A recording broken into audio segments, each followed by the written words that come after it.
Bueno, ¿cómo están compañeras y compañeros? Es un gusto reencontrarnos en otra edición de Canelones no se detiene y ahora en este invento que ya va a tener casi un año que se llama Nos vemos en la radio. Hoy presentamos al compañero Marcos Otey. Él tiene 47 años, cursó la licenciatura en Historia de la Facultad de Humanidades de la UDELAR y la Tecnicatura en Gerencia y Administración en la Universidad Ort.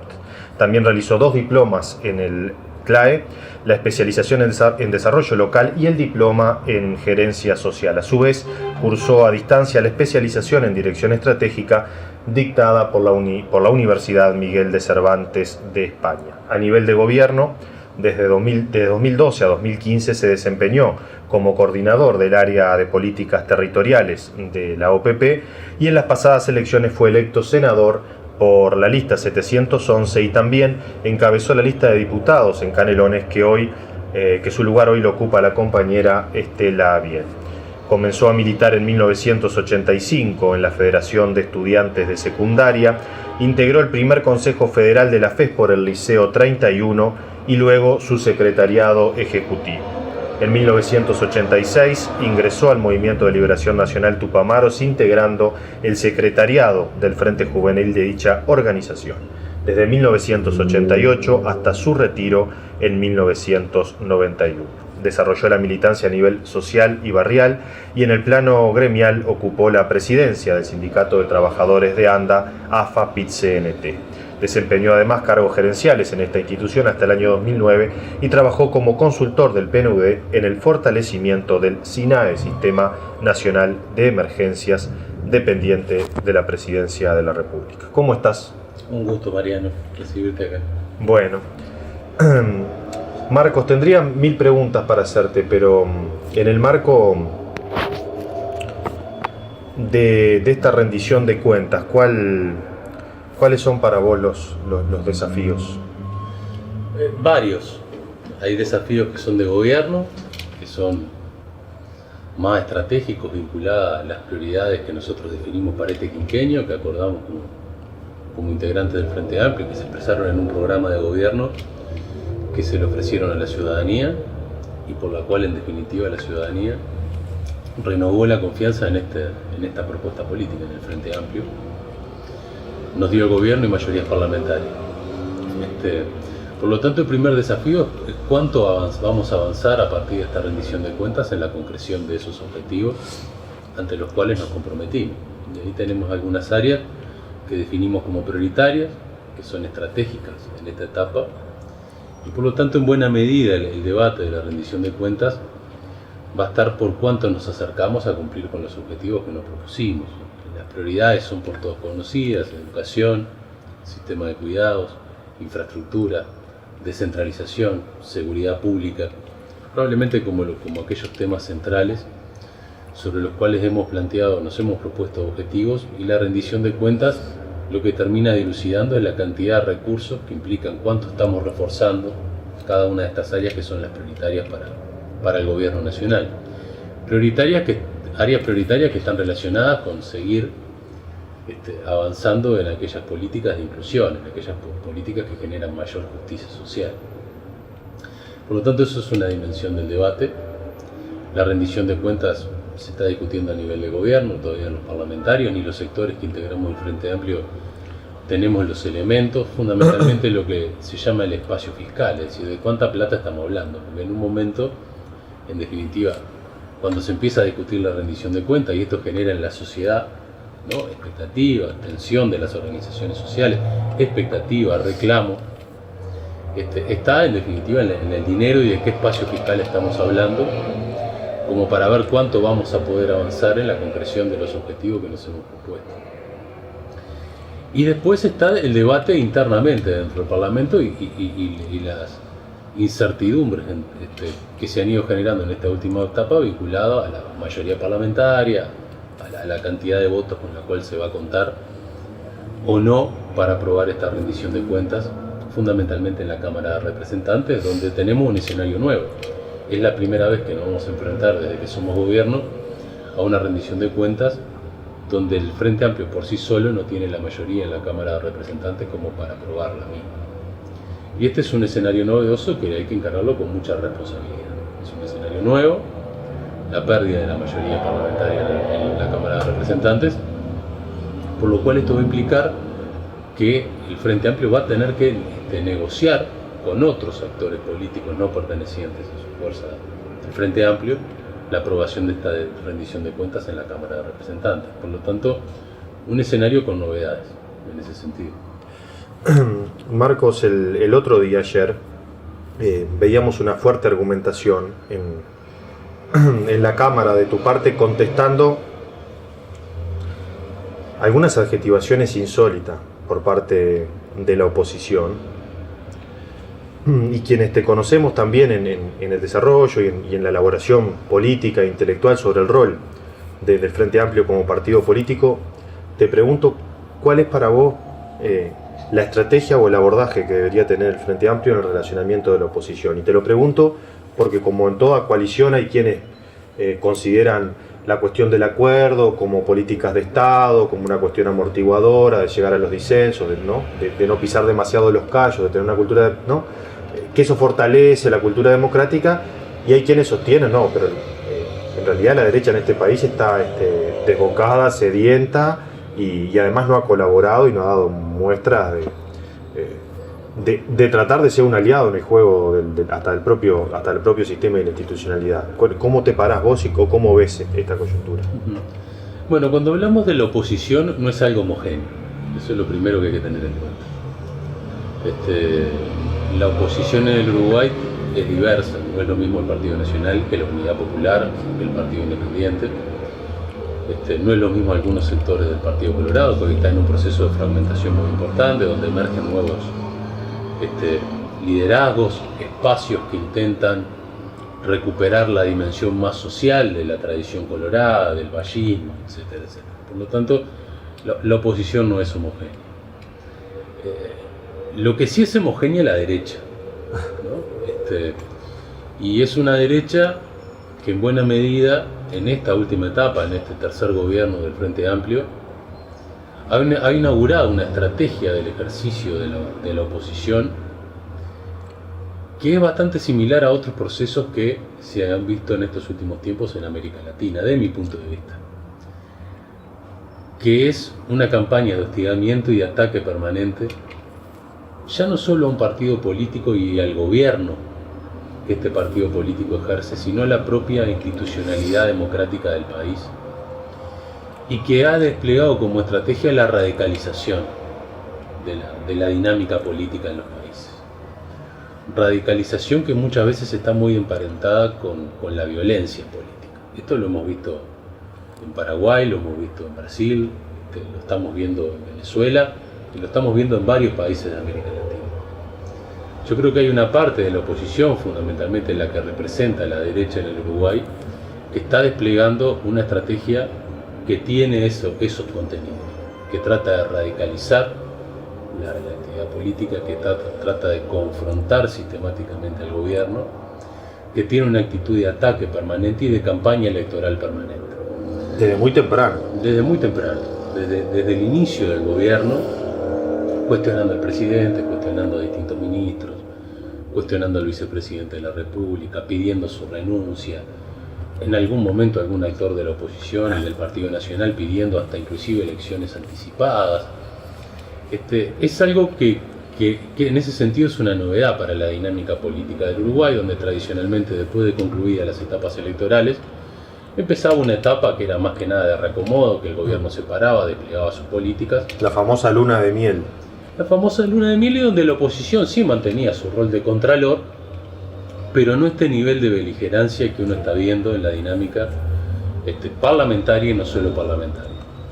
Esto es bastante riesgoso desde mi punto de vista. Es riesgoso porque afecta la calidad institucional de un país. El Uruguay en ese sentido siempre ha tenido un diferencial, ha tenido instituciones sólidas, partidos políticos sólidos. Tener partidos políticos sólidos es un presupuesto importante para el funcionamiento de una democracia de calidad. Por supuesto que no es el único, pero es un componente importante. Y hoy estamos en un escenario donde la derecha permanentemente está hostigando al gobierno, interpelaciones sin sentido y permanentes, Acá hemos tenido ministros que una vez al año son interpelados, ministra de Cultura, ministro del Interior, permanentemente convocados al Parlamento, en esta idea de hostigamiento y de ataque permanente al gobierno y a sus principales representantes, ministros, parlamentarios, presidente de la República. ¿Y cómo debe pararse el frente a eso? Yo creo que el frente se tiene que parar primero apostando a la política, ¿no? Y al debate político, ¿no? Y al debate político de calidad.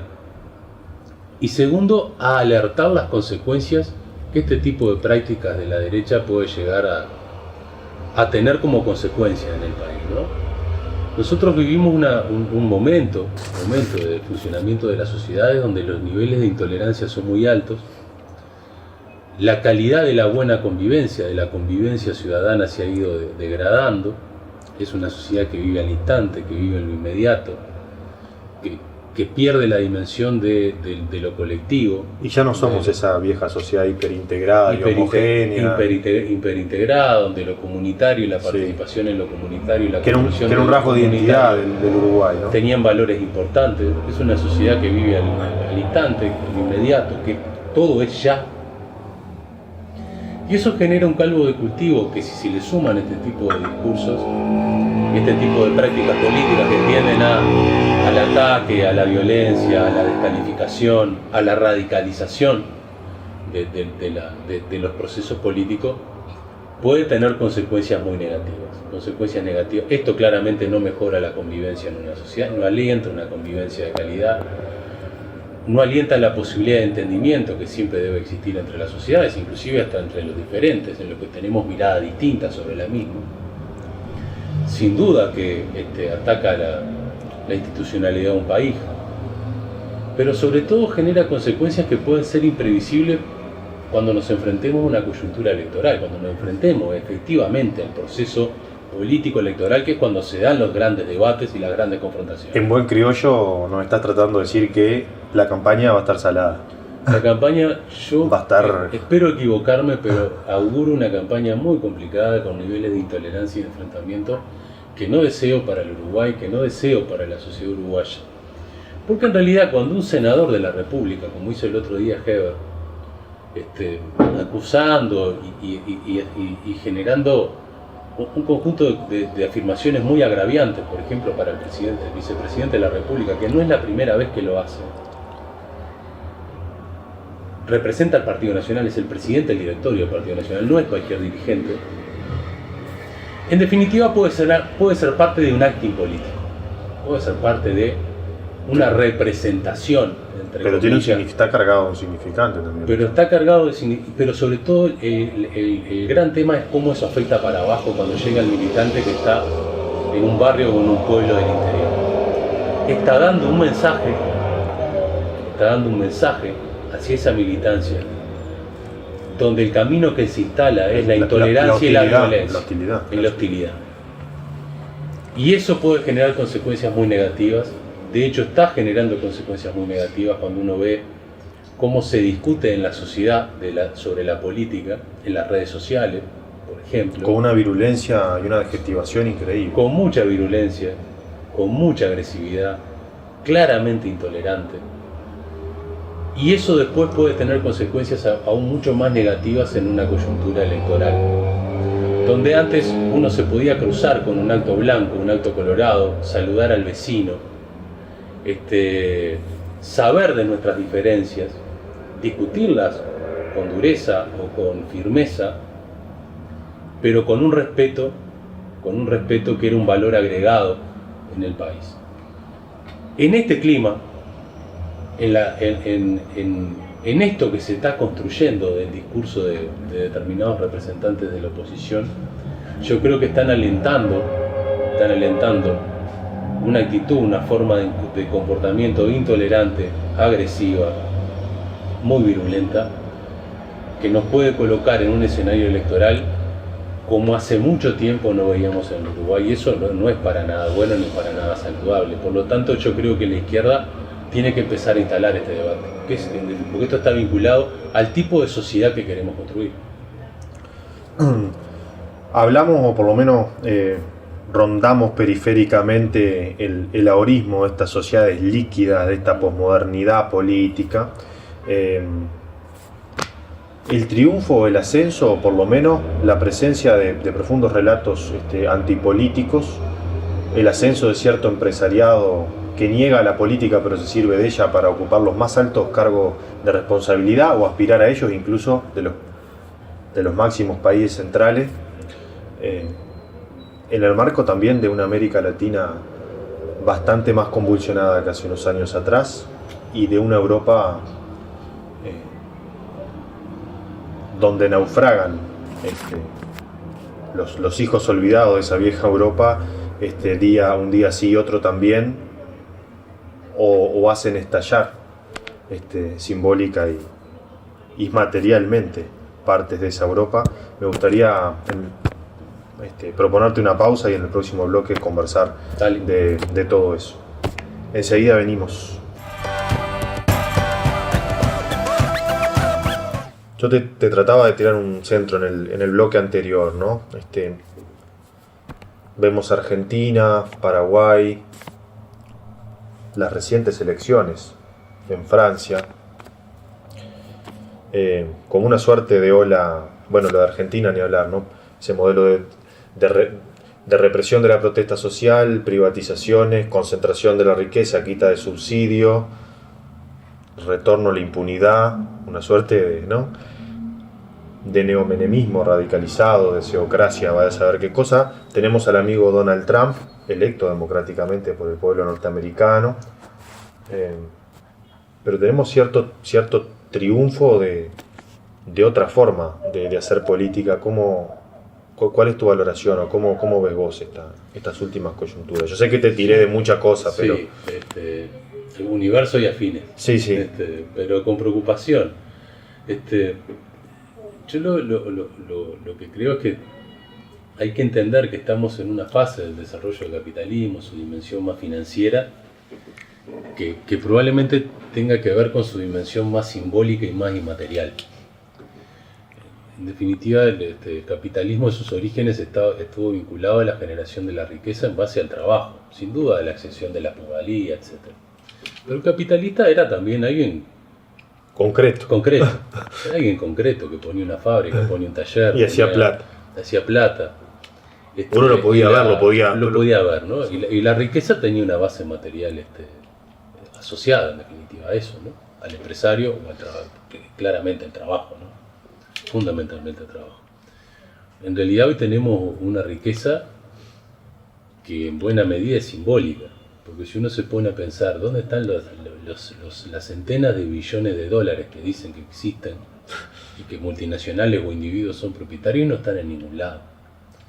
No están físicamente en ningún lado. Es una gran ilusión. Yo diría que el acto revolucionario más potente que existiría hoy es si todo el mundo va al banco y pide la plata que supuestamente tiene, el sistema quiebra en 5 minutos.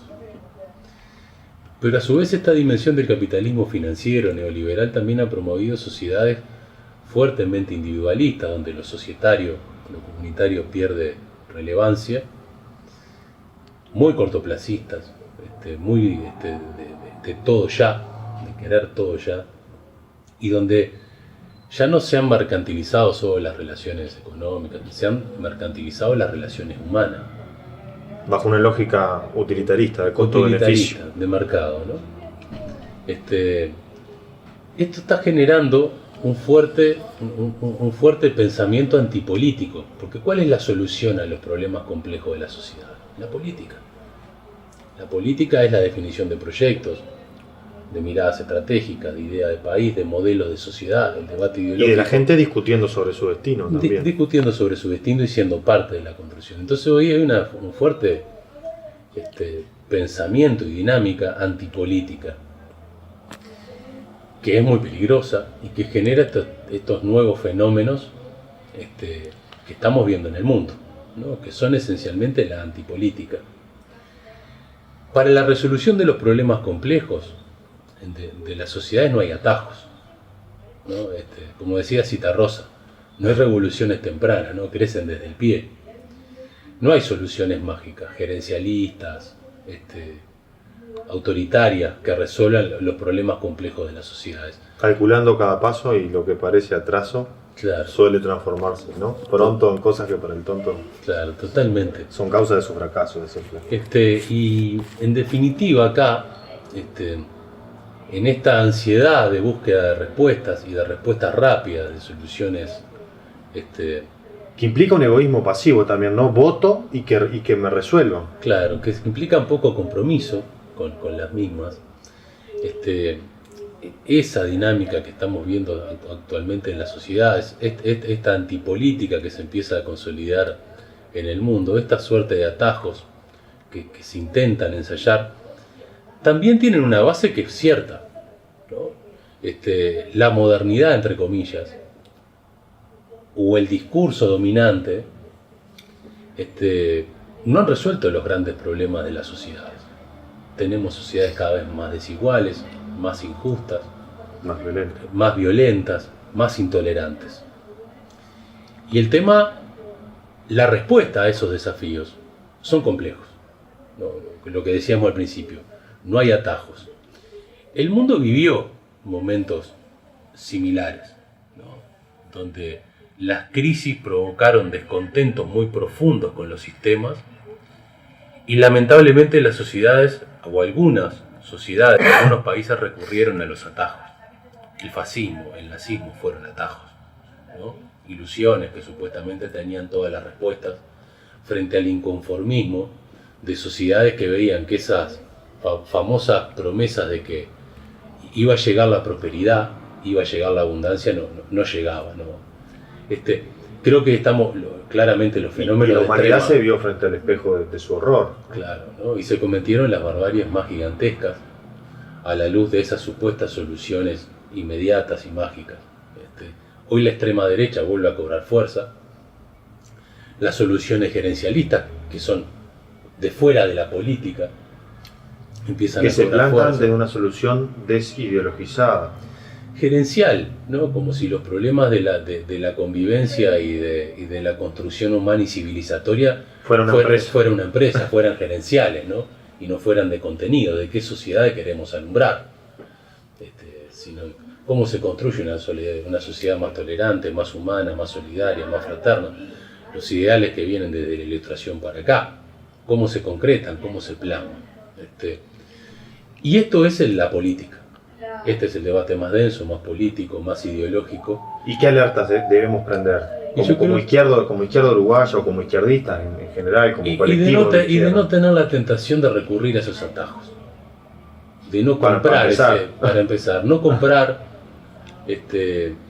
los discursos que vienen, ¿no? Desde estas concepciones, desde nuestro punto de vista, sumamente retrógradas y reaccionarias. El eficientismo. ¿no? Le encontramos palabras nuevas, la gobernanza. El new management público. Claro, ¿no? Le encontramos términos que quedan muy buenos, que no quiere decir que no haya que preocuparse por la gobernanza, por ejemplo, de las empresas públicas, por hacerlas más eficientes, o por ser más eficientes en el funcionamiento del Estado. No quiere decir eso.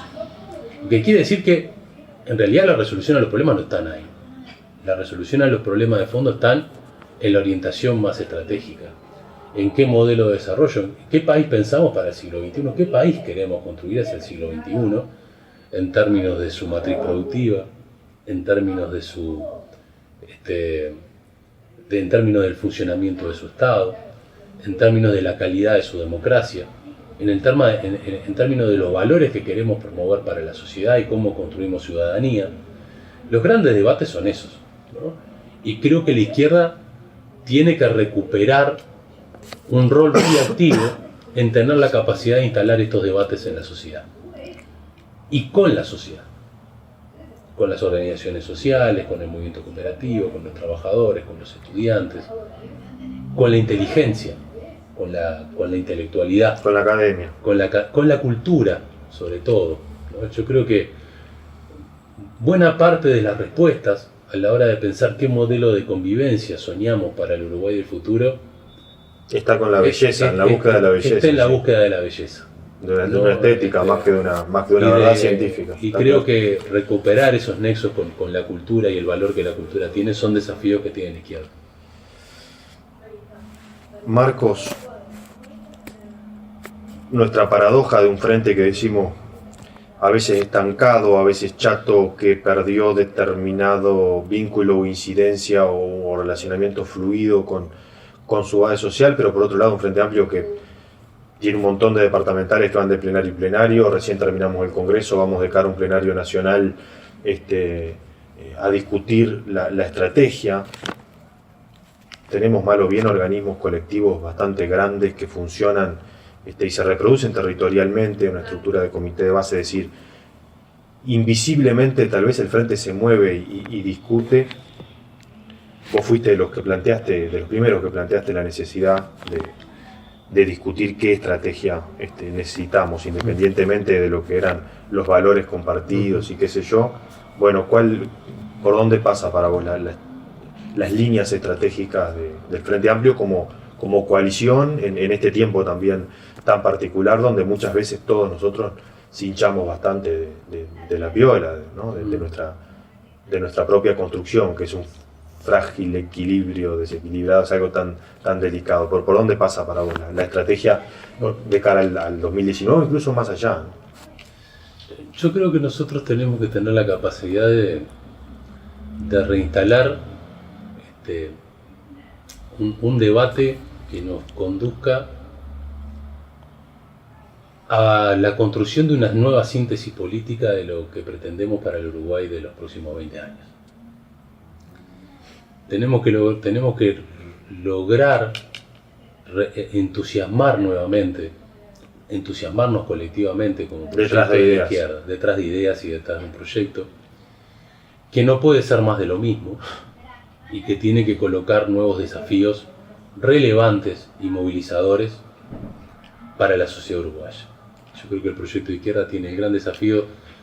Nosotros teníamos muy claro que teníamos que hacer en 2005. En buena medida hemos logrado poner en funcionamiento y en carrera. Hacer que el Estado vuelva a existir, a cumplir su rol, la recomposición del tejido social, del aparato productivo, estaba claro. Instalar ciertos derechos, alcanzar nuevos derechos que la agenda de esta nueva era también nos coloca. Eso en buena medida está o hecho o en camino de concreción. El tema es lo que nos tenemos que proponer hacia adelante, ¿no? ¿Cuál es en definitiva el segundo tiempo de esta peripecia? Y creo que el desafío que tiene la izquierda es lograr reinstalar un proyecto, un programa, una serie de objetivos para el Uruguay de los próximos 15 a 20 años que entusiasme y movilice. Yo creo que hay una enorme reserva ética y moral en la militancia frente amplista. Sin duda. Lo demostró en las últimas elecciones, donde ya había atisbos de mal humor y de cierto descontento en buena parte de ese pueblo frente amplista. Y llegado el momento, se demostró que esa reserva ética, moral, estaba ahí, estaba intacta. Creo que hay que recuperar el entusiasmo con un proyecto de izquierda que no lo pueda representar y que lo importante es ganar por ganar para seguir ocupando ciertos cargos en el Estado o en el Parlamento, sino para qué. ¿Para qué queremos seguir gobernando el Uruguay? ¿Para qué queremos seguir administrando el Estado? Y creo que es el desafío que tenemos en estos próximos años, lograr un debate profundo que nos permita llegar hacia el 2019 con la reinstalación de un proyecto, de un programa, de un conjunto de ideas que tenga esa capacidad de movilización, de entusiasmo y de compromiso de la militancia frente amplista. Y creo que es la principal tarea que tenemos. Vamos a la última pausa y enseguida volvemos. Ordenamos la cabeza y seguimos mateando, ¿no? Porque Marcos no trajo el mate, pero sí con un café ya para el último bloque de Canelones no se detiene.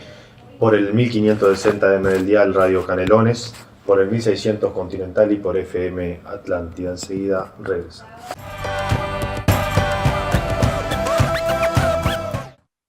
Cuchilla de Rocha, de los lugares más lindos del mundo y sus alrededores. Decía el Tano Vino, allá en Sauce estuvimos hablando de vida y otras cuestiones del mundo y sus alrededores, de la coyuntura internacional, del futuro. Siempre está bueno traer con palabras o con relato o imaginar. En la primera entrevista que te hice allá en el estudio Hugo Chávez en Radio Canelones, vos citabas que tenías muy patente el recuerdo del Bebe Sendique en su última praxis política, donde vos decías que el loco estaba obsesionado con la cuestión tecnológica, con la robótica. Y vos sabés que me acordé de eso en el viaje a China, porque para los tipos, muy contrariamente a lo que hacemos acá, la mitad de la revolución se le va en eso. Y dedican las horas, la concentración, la plata, los recursos, toda su disciplina y una infraestructura absolutamente inimaginada a eso. Y te pregunto cómo, digamos, ¿qué rol le das vos digamos, a la innovación tecnológica como un motor del cambio social profundo? No sé si estoy siendo claro digamos, con la pregunta. Sí. Es decir, el valor social de la ciencia como una cosa transformadora, que me parece que no hablamos mucho de eso.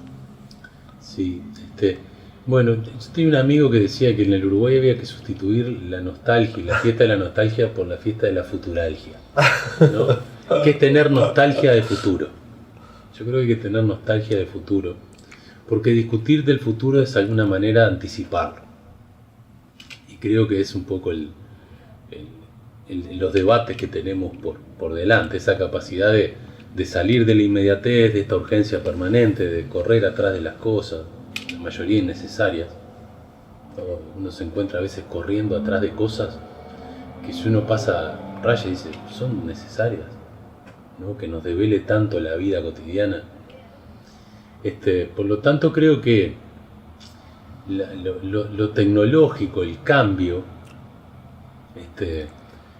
es parte de la historia de la humanidad. Hoy ha cobrado un vértigo y un ritmo que claramente es inédito. Que lo que nos coloca frente a un desafío muy nuevo para las sociedades humanas es que eso va a una velocidad mucho mayor a la reflexión que lo interpreta y que lo contextualiza, ¿no? Hoy el cambio es tan vertiginoso, es tan rápido, que a veces perdemos la capacidad para tratar de ubicar esto y darnos cuenta qué es lo que está sucediendo, cuáles son sus alcances y cuáles son los límites que esto debe tener, porque en definitiva es el hombre el que pone los límites. Eso también está, o debería serlo. Eso también está siendo pensado, ¿no? En algún momento habría que discutir, y sería pertinente, hasta cuánto. ¿Cuál es el límite del hombre? Decía Bertolt Brecht, claro, al final de una obra. ¿Y cuál es lo relevante, no? ¿Y cuál es la dimensión humana de esto? ¿No? Porque a veces... ¿Y quién lo utiliza? ¿Y para a veces es un tema de chips, de nanotecnología, de cambios biológicos, de la investigación aplicada a las nuevas semillas que provocan multiplicación en la producción. Pero bueno, ¿cuál es la dimensión humana de esto? ¿Para qué? ¿Cuánto le aporta a un proceso civilizatorio que intente dar cuenta de ciertos objetivos de esa dimensión humana que son universales? Y eso que hablábamos antes, ¿no? La paz, la tolerancia, la convivencia, la fraternidad. También la tecnología, la propia tecnología de la comunicación. Y yo creo que el gran desafío que tenemos es decir, ¿esto cuánto suma a eso? ¿No? ¿Y cómo podemos hacer en algún momento confluir que estos cambios tecnológicos que la sociedad está experimentando y está viviendo le suman a la construcción de un modelo de sociedad de mucho mayor calidad, mucho más humana? Y creo que es el desafío que ha tenido el hombre en todas las épocas, ¿no? Lamentablemente, muchas veces esos cambios terminan conspirando, ¿no?, contra esa sociedad humana más sana, como Rosa de Luxemburgo le llamaba, la sociedad del pan y de las rosas, a un nivel de convivencia de mayor calidad, pero perfectamente puede contribuir a eso, ¿no? Las redes sociales o el espacio virtual podría ser un potentísimo instrumento democratizador. Sin duda. O podría ser un potentísimo instrumento de control y de exclusión social. Y creo que estos son los debates que nos tenemos que dar en esta época. Hay cambios que claramente se vienen, que se están procesando en las sociedades. El tema cómo logramos que eso mejore la calidad de vida de las personas, que tengamos sociedades más integradas y de mejor calidad. Ese es el desafío. Yo a veces digo, si todos estos cambios a mí me permiten, o al hombre le permiten estar menos horas encerrado en una oficina o en Claro, una yo fábrica, te iba a decir eso, la lucha por el tiempo ¿no? libre, ¿no? Que nadie habla de eso, el tiempo, la lucha por el tiempo. Porque en definitiva todo se reduce al tiempo, ¿no? Que es el bien más escaso de todos. Y que es finito, porque nosotros nacemos, por un momento nos vamos a morir. Lo único seguro. Y lo que hacemos con el tiempo es un elemento determinante. ¿Para qué? Para la felicidad, porque en definitiva creo que hay que reinstalar ese debate. Uno quiere ser feliz, lo más feliz posible. Un pensamiento de izquierda lo que incorpora es que uno nunca es feliz solo, es feliz con otros, ¿no? Sin duda. Entonces, yo creo que esa búsqueda de la felicidad la tenemos que reinstalar como un desafío, y creo que tenemos que incorporar esto de la tecnología y de los cambios, dándole una dimensión humana, nunca perdiendo la dimensión humana. Yo creo que no podemos estar discutiendo la robótica, la nanotecnología, las redes Como sociales un proceso en sí mismo.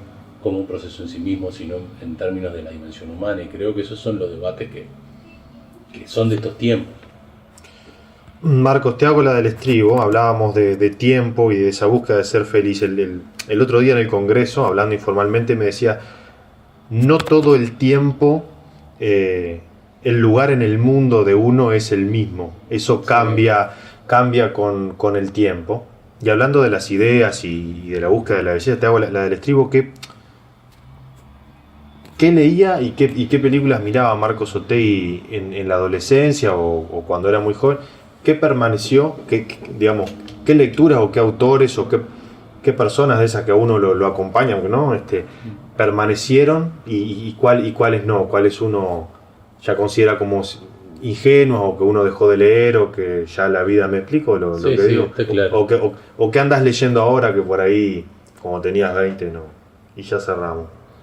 Por aquello del tiempo. En términos de lo que permanece, en literatura permanece Onetti o permanece Felisberto Hernández, ¿no? Estamos totalmente permanece, de acuerdo. ¿no? O sea, eso, siempre vuelvo a... Onetti es el fundador de todo esto. Para mí ese es Brausen.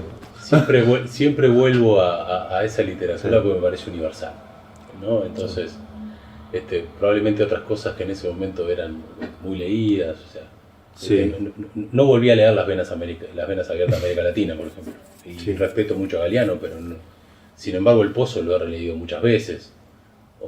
Un gaucho 33 o Cuando ya no importe, o Tan triste como ella. Vuelvo a esa literatura. O A nadie encendía las lámparas de Felisberto Hernández. Con la música... Sobrevive. Onetti sobrevive. ¿no?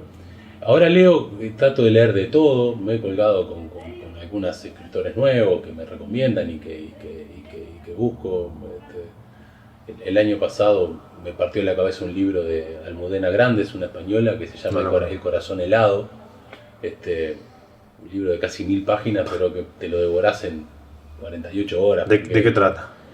Trata de la historia de España, fundamentalmente a partir de la Guerra Civil Española hasta el hoy, a través de la peripecia de personas concretas y familiares. Y te pinta lo trágico y lo maravilloso que fue todo ese proceso de España de una manera increíble. Por ejemplo. Y música sí, mucha cosa nueva que aparece. Mi hijo me ha incursionado en el mundo del rap y de esos poetas callejeros que denuncian a su manera mucho de lo terrible que pasa. Algunos muy filosamente. Muy filosamente, con mucha inteligencia. Son una especie de payadores modernos, sí. ¿no? Pero urbano, ¿no? Pero vos qué escuchás. Digamos, porque la audiencia, vos tocas la guitarra también. Sí, escucho de todo. Sigo escuchando a Citarrosa. Sí, también. Como el primer día que lo escuché. Ese permanece también. Como el primer día. Está al lado del rey Juan Carlos, Onetti. Sí, totalmente. Sigo escuchando a Citarrosa como el primer día. Un loco allá en Sauce que tenía cassette, los copiaba y le ponía música para tomar mate. Porque él decía que Citarrosa que era música para escuchar para escuchar de mañana. Hay gente que dice que en realidad es música cuando vas manejando por el campo, por el interior, también. Que es como que la compañía. No, yo Citarrosa vuelvo siempre, me parece de una profundidad a sus textos y un cantor excepcional, ¿no? Un cantor de esos que como pocos. Pero escucho de todo, ¿no? Escucho canto popular, como escucho algunas. Me sigo colgando con Pink Floyd, como cuando lo empecé a escuchar cuando era bastante joven y sigo encontrando en algunas melodías de Gilmour o de Waters cosas muy... También te gustan los crooners anglosajones, ¿no? Tom Waits, Nick Cave. Tom Waits, sí, Leonard Cohen, bueno, me gusta, ahí capaz que cuelgas más con los textos y no tanto con la composición musical, sí, con los textos. Bob Dylan me sigue pareciendo. ¿Está bien dado el Nobel a Dylan? Sí, sin duda, está muy bien dado. Si uno compila todas las letras de Dylan, hay poesía, filosofía, dados, timba y la poesía cruel del tango. Marco, muchísimas gracias por esta nota, por este tiempo y bueno, en nombre del FA Canario y del nuestro propio, los micrófonos abiertos para cuando gustes comunicar alguna cosa. Gracias. Un gusto, Mariano. No se detiene la risa, no para una canción. Aquí termina una hora de encuentro entre los y las Frente Amplistas. Los esperamos la próxima semana para seguir informando y compartiendo historias de un Frente Amplio que avanza en Canelones. Canelones no se detiene, un espacio de la Departamental del Frente Amplio.